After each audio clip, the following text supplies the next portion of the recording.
미카엘과 그의 살자들 교회 144번째 설교를 시작하겠습니다. 이 설교는 성경 전반에 걸쳐 주어지며 하나님의 말씀을 제대로 깨닫는 것을 목표로 하고 있습니다. 지금 이 설교를 들으시는 분들은 지나간 것은 놔두고 앞으로 것만 계속 들으시면 됩니다. 왜냐하면 성경의 모든 말씀들은 함축적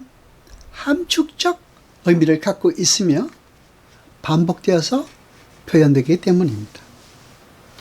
여러분, 성경을 보다 보면 종종 충돌하는 구절이 나타나곤 합니다. 충돌하는 구절이라는 것은 여기에서는 이렇게 하라 했다가 저기에서는 하지 말라라고 말하는 것을 말합니다. 그래서 우리는 많이 혼란스러워합니다. 도대체 해야 되는 것인가 하지 말라는 것인가 라고 말입니다. 그러나 반대되는 듯한 구절을 전체적인 흐름 속에서 보면은 모순되지 않는 것을 우리는 종종 발견하게 됩니다. 여러분, 예수님이 일으키신 기적들을 살펴보면 그 기적들이 말하는 의미가 각각 다른 것을 알 수가 있습니다. 그 기적들의 의미를 알아보도록 하겠습니다. 여러분, 예수님께서 일으키신 기적들을 세메이온이라고 합니다. 표지판이라고 하는 것입니다. 그렇습니다. 그러니까 예수님께서 일으키신 기적은 그 기적 자체가 중요한 것이 아니라 그 기적이 무엇을 가리키고 있느냐 하는 것을 알아야 되는 것입니다. 우리는 그 표지판이 가리키는 것을 알아야 합니다. 예수님께서 일으키신 여러 기적 중에 우선 가나의 혼인잔치에 대하여 알아보기로 합니다. 가나의 혼인잔치는 가나 지방에 있는 혼인잔치였는데 예수님께서 초대받으셔서 갔습니다. 가나의 혼인잔치가 첫 번째 기적이라고 보시면 됩니다. 그런데 그 혼인잔치에 포도주가 들어있어야 될 많은 항아리 속에 포도주가 없었습니다. 빈 항아리였습니다. 그래서 예수님께서 그 항아리에 물을 부으라라고 말씀하시고 그 물들을 포도주로 만들어 주시는 기적입니다. 여러분이 알고 있다시피 포도주가 떨어진 잔치집에 포도주를 채워주심으로 잔치를 잔치답게 완성하신 것입니다. 그렇죠? 그 다음에 이어지는 이야기는 예수님의 성전 정화 사건입니다. 성전 정화 사건이란 예수님께서 성전에서 장사하는 사람들을 다 내어 쫓으신 사건을 말합니다. 성전을 더럽히지 말라고 말씀하셨죠.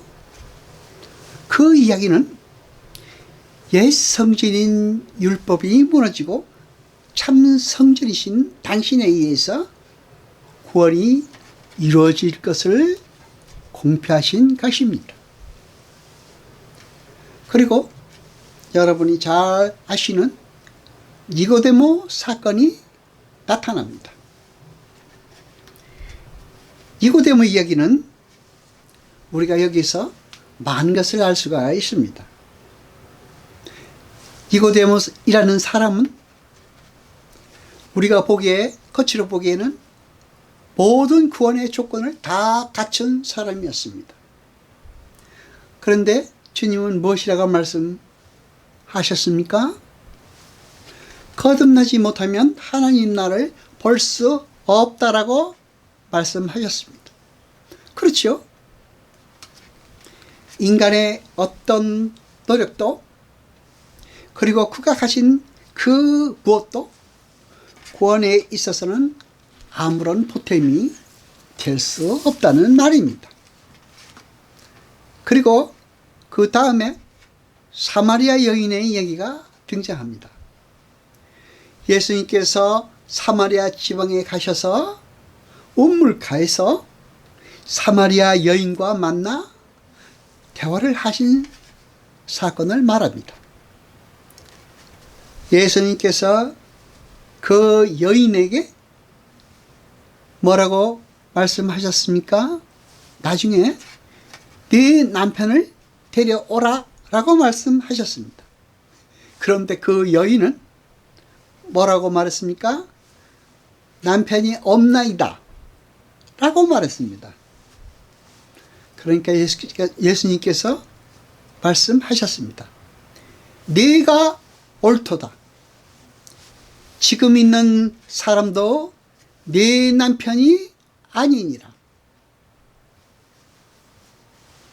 여러분, 그 여인은 여러 번 결혼을 했고 지금도 남편이 있었지만 예수님께서는 남편을 데려오라고 말씀하셨을 때 여인이 나는 남편이 없나이다 라고 하니까 내가 옳도다 라고 말씀하셨습니다. 그렇죠? 그 이야기를 듣고 그 여인은 당신은 선지자로소이다 라고 말했습니다. 그리고 동네에 들어가 사람들에게 소리소리 질렀습니다. 나의 모든 과거를 말하는 사람을 와 보라. 그가 선지자가 아니냐? 여러분, 그 사마리아 여인은 니고데모와는 정반대로 그 속에서 어떠한 자격이나 열심도 찾아볼 수 없었습니다. 아무런 조건도 갖추고 있지 못했습니다. 그런데 주님은 그 여인에게 하늘의 생수로 그 여인의 목마름을 해결시켜 주십니다. 여러분, 우리의 모든 목마름은 오직 하늘의 생수로만 해결될 수 있는 것입니다. 구원은 오직 하나님의 선택과 은혜에 의해서 주어지는 것이지 인간 측에서의 어떤 자격, 조건 그것 다 필요 없는 것입니다. 그것을 여기에서 확인할 수 있습니다. 그리고 믿음은 표적을 봄으로써 생겨나는 것이 아닙니다. 하나님의 은혜로 보지 않고 믿는 것임을 예수님께서 교훈하시는 것입니다. 우리는 단 한 번이라도 기적을 보면 믿을 수 있을 것이라고 생각합니다. 그렇죠? 그러나 그렇지 않습니다. 우리는 어떤 기적을 보더라도 그것이 우리의 믿음을 가져오거나 더할 수는 없습니다. 그 다음에 38년 된 병자를 고치는 사건이 나옵니다. 그것은 구원은 그렇게 자기의 불가능함을 알고 주님만 바라보는 것임을 말하는 것입니다. 또 여러분이 잘 아시는 오병이어 사건은, 그 기적은 기적을 통해서 죄인들의 구원이 하나님의 떡이신, 생명의 떡이신 예수 그리스도의 은혜로만 이루어지는 것을 보이고 있는 것입니다. 여러분, 인간의 참 행복과 구원은 율법에 의해서 율법을 지킴으로써 이루어지는 것이 아닙니다. 옛 성전의 방식으로 이 세상에 오는 것이 아니라 오직 참 생수이신 예수 그리스도의 은혜로만 주어지는 것임을 여러 가지 에피소드를 통하여 우리에게 말하고 있는 것입니다. 여러분, 그 표지판 세미온들은 무엇을 이야기합니까? 어떤 방향을 가리키고 있는 것입니다. 여러분, 하나님을 떠나서 자기 스스로의 힘으로 자신의 빈 공간을 채워야 하는 인간들은 자기 방어의 성향을 가지고 있습니다. 그리고 열심히 자기 자신을 보호하고 있습니다. 살아남아야 하기 때문입니다. 그러나 하나님은 우리에게 철저한 자기 부인을 요구하십니다. 나라는 존재는 하나님 앞에서 티끌에 불과하며 하나님의 은혜를 떠나서는 아무것도 할 수 없는 불가능한 죄인에 불과하다는 것을 온전히 인정하고 하나님의 크심 앞에 항복하여 순종하는 자가 되기를 원하시는 것입니다. 고린도후서 5장 21절을 봅니다.